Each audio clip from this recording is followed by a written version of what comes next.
Olá, este é o Poder Entrevista. Eu sou Murilo Fagundes, repórter do Poder 360 e vou entrevistar hoje o senador Wanderlan Cardoso, do PSD. Wanderlan Cardoso tem 60 anos, empresário do ramo alimentício, já foi prefeito de Senador Canedo e candidatou-se ao governo de Goiás em 2010 e 2014. Foi eleito senador pelo Estado em 2018 com mais de 1.700.000 votos.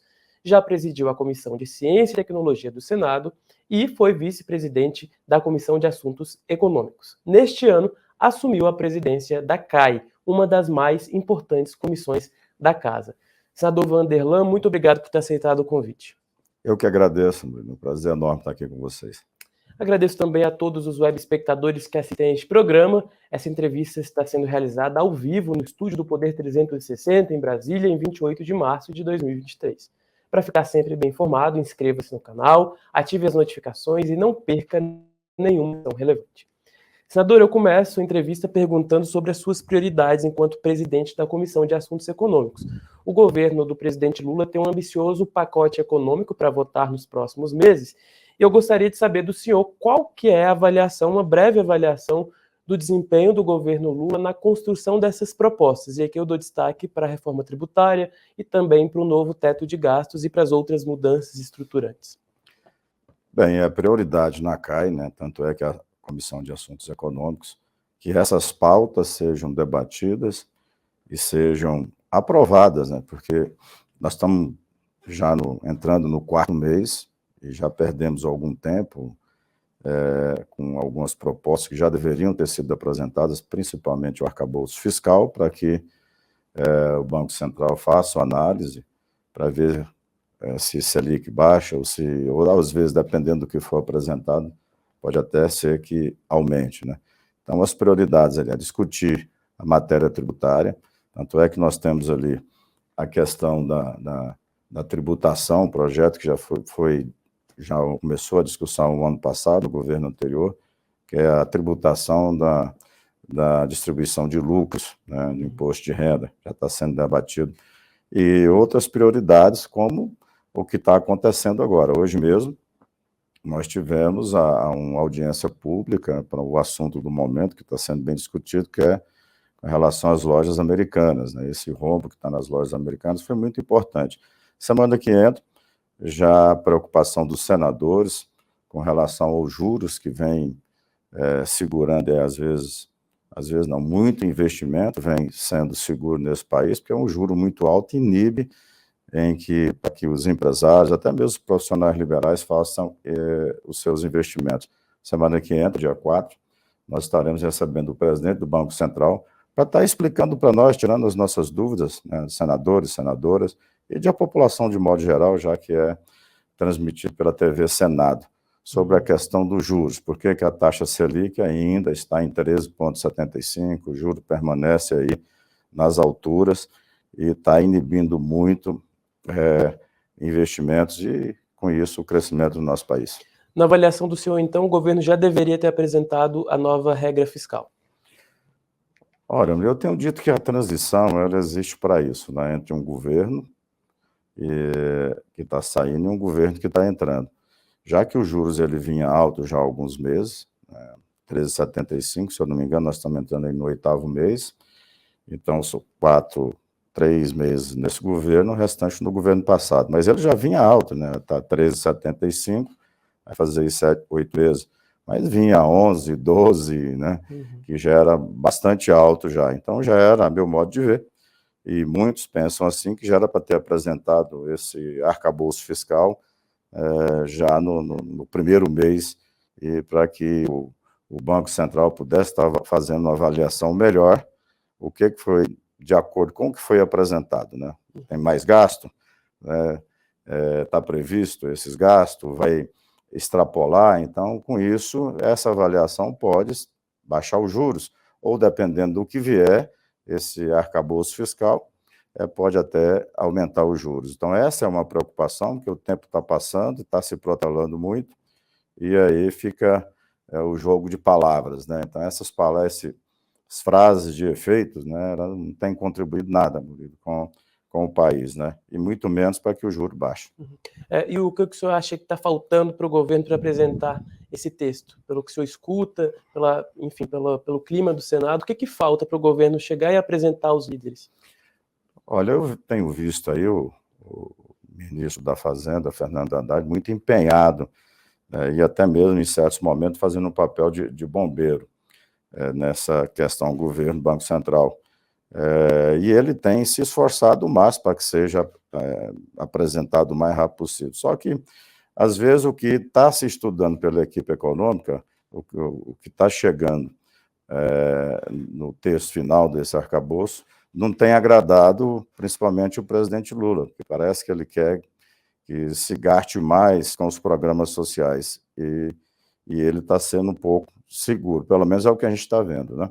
E essa apresentação desse arcabouço fiscal ele deveria já ter sido apresentado para todos do governo, o presidente bater o martelo aí e dizer, olha, é dessa forma aqui que vai ser, e está aí para vocês fazerem uma análise, né? Apresentar ao Congresso Nacional. Okay, então essa, nesse momento, é a principal demora assim, no governo, a principal falta é o tema da nova regra fiscal. É o que estamos todos esperando, né? Que o governo apresente essa regra fiscal para que os juros comecem a baixar, né? É a esperança nossa, porque eu venho, como você disse aí na apresentação, do setor industrial. Então, hoje não é só o setor industrial, né? Você pega a área de serviço, do comércio, da indústria, todos estão sofrendo muito com esses juros altos. E o próprio trabalhador, porque não tem condições de comprar, principalmente bem de consumo. Se você vai comprar uma geladeira hoje, quem tem o poder aquisitivo baixo, compra muito parcelado em 24, 36 meses.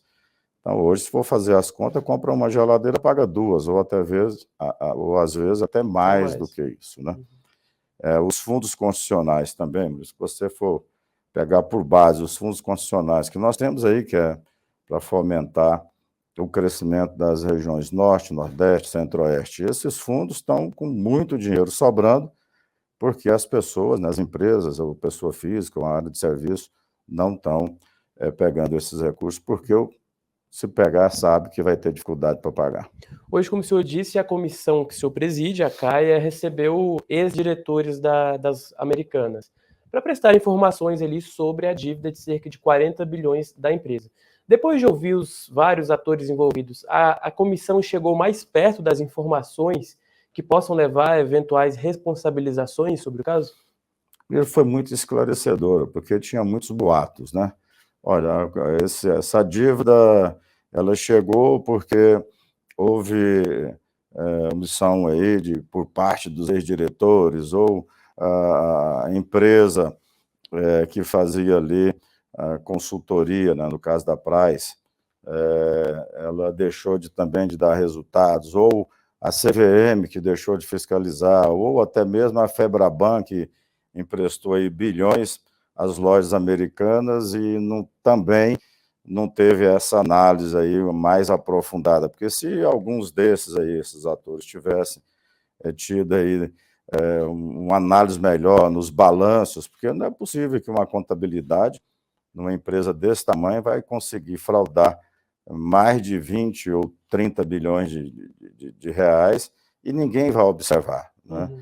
Os bancos, por exemplo, eles são muito rigorosos ao analisar o balanço de uma empresa quando vai buscar ali recurso deles, né?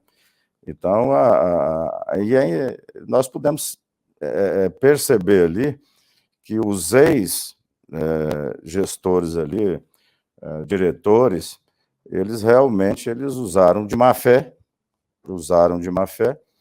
ao apresentar balanços sem considerar a dívida com os bancos. Né? O ano de 2022, para vocês terem uma ideia, foram distribuídos cerca de 330 milhões de reais para os diretores, né, a título de bônus pelos resultados. Bom, se já vinha um resultado tão negativo, por que distribuir? Então, a gente viu ali pela apresentação dos que ali foram, CVM, o CEO que que detectou quando ele foi contratado, 7 dias, 8 dias depois ele saiu. O atual CEO da empresa, presidente da FEBRABAN, da CVM, o João da CVM. Então, a gente pôde perceber que houve, sim, negligência, principalmente, a meu modo de ver, da Price, que não alertou, já que está lá praticamente há 3 anos. E o que fazer a partir de agora? Como que o Congresso pode ir? Olha, o que ficou definido lá, até mesmo a pedido de senadores, dos senadores que estavam participando, são mais informações, né? Mas nós vamos precisar ouvir a Price, né? A Price que fazer essas auditorias, e como é que uma empresa como a Price, que tem aí no mundo inteiro, né, um nome a zelar, e deixar passar, né, uma contabilidade, uma auditoria que nós vimos ali como muito mal feita, né? Então ela tem muito o que explicar para nós, até bem para tirar algumas dúvidas que ainda ficaram. Outro assunto latente que nós mencionamos é a reforma tributária. O texto começou a avançar por um grupo de trabalho lá na Câmara, mas por enquanto ainda não tem a marca digital do Senado, né? Até esse grupo não especulou-se que poderia ter a participação de senadores, mas acabou não acolhendo. Como que o senhor avalia essa construção inicial do texto da reforma tributária na Câmara? Do jeito que ela está sendo construída lá, hoje no Senado, é bem vista? Olha, nós estamos agora formando um grupo de trabalho ali na CAI para estar discutindo a reforma tributária. Mas a reforma tributária ela já vinha sendo discutida no Senado Federal. Tanto é que o senador Roberto Rocha, por várias vezes, nós discutimos e foi ali debatido muito na CCJ, né? Pelo o conhecimento que nós temos desse novo grupo de trabalho formado, o relator, o deputado Aguinaldo, certo? Está muito bem conduzido. Agora, no Senado Federal, ali na CAI, nós vamos formar um grupo de trabalho ou talvez uma comissão em separado para analisar a questão da reforma tributária. Seria uma comissão ali temporária, enquanto ainda a Câmara discute, é isso? Enquanto a em Câmara paralelo. discute, em paralelo. Já conversei com o deputado Aguinaldo, para que a gente tenha essas informações, o que ele está pensando também como relator, os pontos que tem aí, que ainda são divergentes na reforma tributária, né? Eu tenho conversado com muitos setores, e a maioria dos setores, o que eles dizem é que vai ter perca, né? Reforma tributária, a meu modo de ver, lógico, todos não vão sair ganhando na reforma tributária, mas a reforma tributária, em primeiro lugar, ela não tem que aumentar imposto. Porque se for ter reforma tributária para aumentar imposto, então não precisa ter reforma tributária. E as distorções que nós temos no nosso país, o Brasil é um país de dimensão continental, que elas sejam mais claras, né? Por exemplo, os estados em desenvolvimento, qual que é a compensação que vai ter para os estados em desenvolvimento, né? Temos os estados do Sul, aliás, os estados do Norte, Nordeste, do Centro-Oeste, fala-se numa compensação. Que modo que vai ser essa compensação? Porque a maioria já está um pouco receosa por causa da Lei Candir, né? Então, quando fala em compensação, então muitos já estão desconfiados, né? Inclusive também muitos municípios, principalmente os maiores, né? Inclusive Brasília nessa semana recebe a marcha dos prefeitos, muitos estão vindo aqui e muitos estão preocupados com a perda de arrecadação dos municípios. Como conciliar isso na reforma tributária e não deixar pesar? Olha, essa discussão com os setores, e agora você falando sobre a questão dos municípios, ela é primordial, porque nós temos, onde está o problema é no município, Sim. né? É onde o cidadão cobra é ali no município, é do prefeito, dos vereadores, né? Então, o município que já vem perdendo muito ao longo dos anos, muitas atribuições foram passadas aos municípios com pouco recurso aos municípios. Quase tudo que se coloca nesse país, né, vai em cima, principalmente com relação às isenções fiscais. Então, muito deles vai em cima de IPI, que passa para os municípios. Criou-se o IPI, que é um imposto que vai para os estados e os municípios. Criou-se aí, ao longo dos anos, muita despesa, e agora, nessa reforma aí, os municípios, né, aqueles que a gente tem conversado ali, os líderes, presidente da GEM do estado de Goiás, por exemplo, quer saber o que vai ter de melhora para o município. Pode haver um pacto federativo tão sonhado nessa reforma tributária, corrigindo algumas distorções de repasses e de recursos para esses municípios. Já o que eles têm aí mais é o ISS-QN. Vai ter ganho? Vai ter perca? Né? Então, essa discussão ela precisa se aprofundar da mesma forma que para os setores, né, dos serviços, o setor do comércio, o setor da indústria. Nós somos o país do agro, um agro muito forte. O que vai ter, o que vai contemplar, como é que vai ter ganho, vai ter perca. Então, todos estão preocupados com isso. Se falar que nós temos setores aí que estão preocupados, tipo o serviço preocupado com a indústria, nós estamos preocupados com o serviço. Sim. A indústria preocupada com a indústria, o agro com o agro, então municípios são muitos puxando, interesses para conciliar. E tem os estados. Então você vê que não é fácil chegar a um consenso aí. Agora, o que é positivo de tudo isso, Murilo? Nós estamos discutindo a reforma tributária há 32 anos. Né? Então já está chegando o momento mesmo, é preciso se você for conversar com todos esses setores, com prefeitos, governadores, todos vão dizer, não, precisamos da reforma tributária. Mas a reforma deles, né? A que cada um defende. Então, agora, achar uma só... Vai ter que ter muito diálogo e muita vontade do Executivo em aprovar, né? Porque tem que ter o poder de convencimento. Ontem mesmo, estive conversando aí com alguns líderes da CNI, conversando com eles sobre o que eles já têm de material levantado, para estar nos mostrando números. Eu gosto muito de analisar números, né? Mas números real, não adianta vir trazer números que não vai convencer, né? Então, número mesmo, para a gente estar podendo entrar numa reforma tributária defendendo o que seja melhor, né, para todos, né? Sabendo que nem todos vão sair contemplados. Perca, em algum momento, vai ter para algumas dessas regiões, principalmente as que estão em desenvolvimento. Senador, ainda nessa linha, no ano passado, a Câmara aprovou a reforma do imposto de renda, e o texto está parado na CAI do Senado, na Comissão de Assuntos Econômicos, se não me engano. O senhor acha possível retomar a discussão sobre esse assunto, ou até aproveitar a proposta que já está lá do governo anterior? Olha, todas as matérias que diz respeito à tributária, não tem nada parado, né? Até mesmo porque esses dias mesmo nós aprovamos um projeto, se eu não me engano, do senador Efraim, sobre a unificação de apresentação de documentos e tudo. Semana passada. Semana passada. Alguns até diziam, por que não espera a reforma tributária? Então, não, vamos aprovando, depois, como o projeto é bom, depois a reforma tributária abraça, né? Nós estamos vendo já algumas ações de governadores que também não vai esperar a reforma tributária, né? O Tarcísio, em São Paulo, já abriu aí para alguns setores, né, isenção de impostos para atrair investimentos, né? Alguns até disseram, não, espera a reforma tributária. Não, então já estão tomando as suas medidas para melhorar ali a condição dos seus estados. Então, todos esses projetos que estão na CAI não vai ficar parado. Nós vamos estar, aqueles que já vêm sendo discutidos, a maioria deles já está bem maduro já para colocar em votação, que é o caso do imposto de renda, né, na distribuição de lucros. Então, não vai ficar parado, não, Murilo. O senhor já tem um prazo para esse projeto específico? Não depende somente da presidência. Isso aí depende do relator, de autor. Que é o senador Ângelo. Senador Ângelo Coronel. Né? Então, como é que funciona?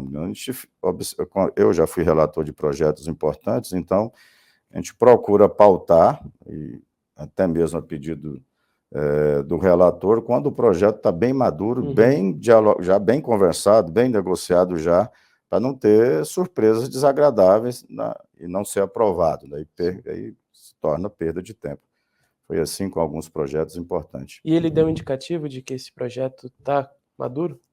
Olha, essa semana nós vamos, porque na CAI as pautas aumentou muito, os projetos aumentou muito, então nós estamos, aí veio essas audiências, preparo de audiências e tudo mais, mas nós estamos quando sobra um tempo, já vendo todos aqueles projetos que estão na CAI, aqueles mais importantes, e se já houver consenso já, poder pautar. Esse dos que o senador Ângelo Coronel é relator, ainda há algumas discussões, ainda há algumas divergências ainda, é o que ele me falou, para poder pautar o projeto. Ok. Senador, mudando um pouquinho de assunto agora, falando um pouco sobre partidos políticos, a relação com o governo, o senhor faz parte do PSD, partido que hoje compõe a base, e é muito bem relacionado no Senado. Paralelo a isso, tem um eleitorado ali que é bastante bolsonarista, né, de Goiás. Como conciliar, como explicar para o eleitor, para quem está lá em Goiás, como funciona a política, né? Boa pergunta, Murilo. Olha, eu tenho 4 anos, né, primeiro mandato de senador, chegar ao Senado Federal, base do presidente Jair Messias Bolsonaro nos 4 anos. As pautas importantes, principalmente para o meu estado, para o país, eu sempre tive com o governo votando. Aquelas que porventura não, né, principalmente com relação à família, as pautas conservadoras, né? Essas aí eu sempre tive presente. Agora, em algumas matérias eu fui, posso dizer para você que talvez uns 80% nós tivemos com o governo. O governo agora, o meu partido, o PSD, tem 3 ministérios, está no governo do presidente Lula, e eu pretendo, da mesma forma, trabalhar em prol do meu estado e do nosso país. Pautas importantes para o nosso estado não vai ficar parado na CAI e também não vai deixar de ter o apoio do senador Vanderlan. Certo? Então, dessa mesma maneira, eu quero continuar trabalhando. Senador, sobre também outros assuntos que estão sendo discutidos, por exemplo, qual que é a sua opinião sobre a pretensão do governo de taxar apostas esportivas, aplicativos de compra online, nesses da China, por exemplo, que tem aí sido muito usados, né, pelos brasileiros? Qual que é a sua opinião sobre essas taxações de aplicativos, seja de apostas, seja de compras online, enfim? Bom, o que eu estou vendo é a discussão, por último agora, com relação a esses aplicativos que vendem produtos chineses aqui e isentos de tributação, uma concorrência desleal com aqueles que estão aqui, que estão recolhendo seus impostos, gerando emprego e renda, e muitas das vezes os aplicativos estão com o pessoal lá fora, trabalhando lá fora, né? Então, eu vejo que é fundamental que tenha uma taxação, mas essa é uma taxação também coerente, não é aquela super taxação para tirar de vez, né? A concorrência, ela é salutar, a concorrência, ela tem que existir. Até mesmo é a concorrência que faz com que as empresas aprimorem e cresçam. Se não houver concorrência, as empresas, o empresário se acomodam, né?